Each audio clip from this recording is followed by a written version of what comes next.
Que bom estarmos juntos, meu amigo, minha amiga da TV Novo Tempo, você que também nos acompanha pela internet, no canal do YouTube e no programa Reavivados por Sua Palavra. Um feliz sábado para você.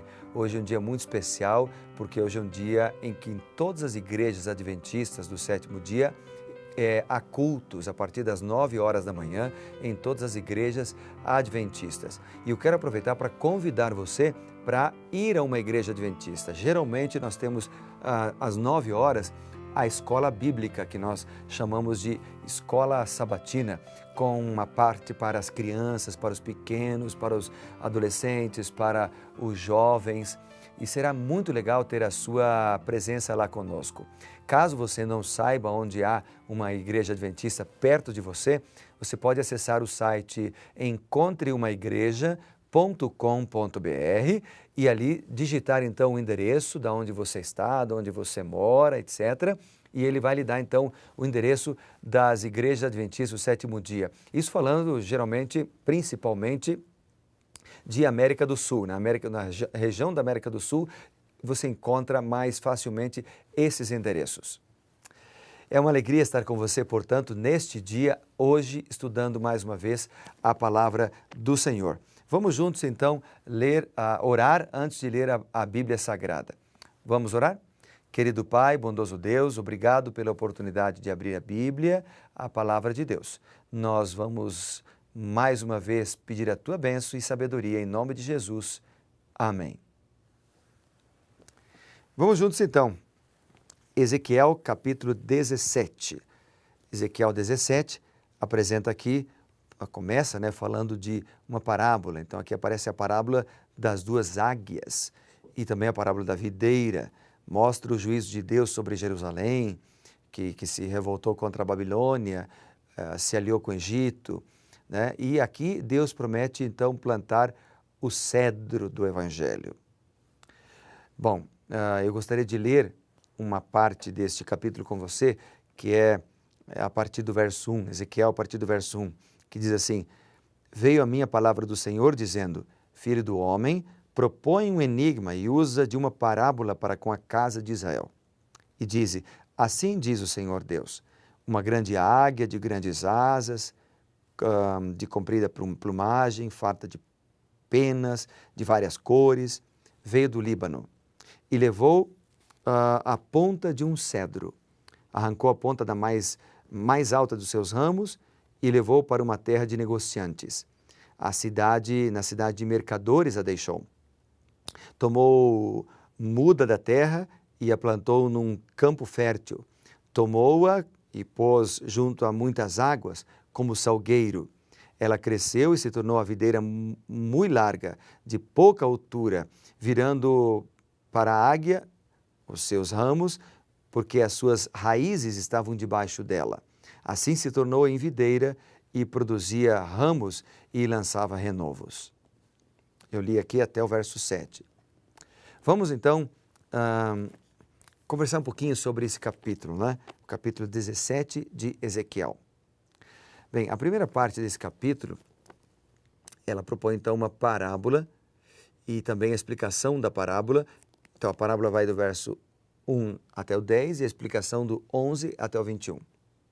E é ainda acrescentada a promessa de um futuro melhor em termos de imagens usadas. Por exemplo, dos versículos 22 até o 24, ele fala sobre esse futuro. Aqui diz assim, assim diz o Senhor Deus, também eu tomarei a ponta de um cedro e a plantarei, do principal dos seus ramos cortarei um renovo, mais tenro, e o plantarei sobre um monte alto e sublime. Depois o 23, no monte de Israel o plantarei, produzirá ramos, dará frutos, se fará cedro excelente e tal. E aí vem apresentando aqui numa figura de linguagem. Então a parábola descreve membros dos mundos animal e vegetal, se comportando como não se comportam naturalmente os animais e as plantas. As ações atribuídas a eles são de situações da vida real, que eles simbolizam. Essa situação da vida real é a política titubeante de Zedequias que conduziu à sua queda. Então, esse é o terceiro capítulo seguido que nos apresenta uma parábola. Você lembra, Na maioria das vezes, as parábolas bíblicas são muito óbvias em seu significado. Muito poucas têm significados ocultos. Por exemplo, quando Jesus falava em parábolas, a maioria delas tinha um significado claro. Mas em algumas outras, os discípulos se aproximaram de Jesus e perguntaram: Senhor, fala para a gente, o que essa parábola quer dizer? Então, a mesma coisa é verdade em respeito às parábolas do Antigo Testamento e, no caso aqui, Ezequiel. Na maioria das vezes, no Antigo Testamento, uma parábola é óbvia no seu significado. As parábolas de Ezequiel, por exemplo, o capítulo 15 e o capítulo 16 são fáceis de entender. Só que quando a gente chega no capítulo 17, a coisa muda de figura. É por isso que o versículo 2 diz: Filho do homem, propõe um enigma e usa de uma parábola para com a casa de Israel. Então, é uma parábola no sentido que ela tem significados espirituais, mas ela é um enigma no sentido de que precisa ser explicada. Então, na ilustração de Ezequiel, uma águia gigante quebrou o topo de um jovem cedro. Cedro é uma madeira, né? uma árvore. E o levou para uma terra diferente. De fato, se a gente pensar no ano 597 a.C., Babilônia capturou Joaquim, rei de Judá, juntamente com o melhor do povo de Jerusalém, e levou eles para a Babilônia. Retornando à terra do cedro, a águia plantou uma semente nativa que cresceu e se transformou em uma videira. Ela não cresceu muito, mas se manteve obediente à águia. Ou seja, retornando a Jerusalém, Babilônia nomeou outro membro da família real de Judá, Zedequias, como rei em lugar de Joaquim. Zedequias recebeu uma limitada independência após ter jurado submissão à Babilônia. Em seguida, outra águia aparece, outra águia gigante, tão impressionante como a primeira. E ela aparece em cena. A videira de baixa estatura transfere a sua lealdade, ou seja, as suas raízes, a esta nova águia. De fato, Zedequias se rebelou contra a Babilônia através da celebração de um tratado militar anti-Babilônia com o Egito. Então, a primeira águia, Babilônia, ela arrancou a videira com suas raízes e cortou seus frutos e galhos, deixou murchar e morrer.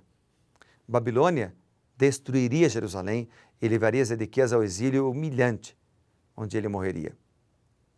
A interpretação de Ezequiel dá uma ilustração da ênfase especial à traição de Zedequias ao quebrar o tratado lá com a Babilônia, né? Zedequias tinha feito um juramento de fidelidade a Nabucodonosor em nome do Senhor Jeová. Só que ele quebrou esse juramento ao buscar ajuda no Egito. Como castigo, ele foi levado cativo para a Babilônia. E por último, Ezequiel mostra que Deus,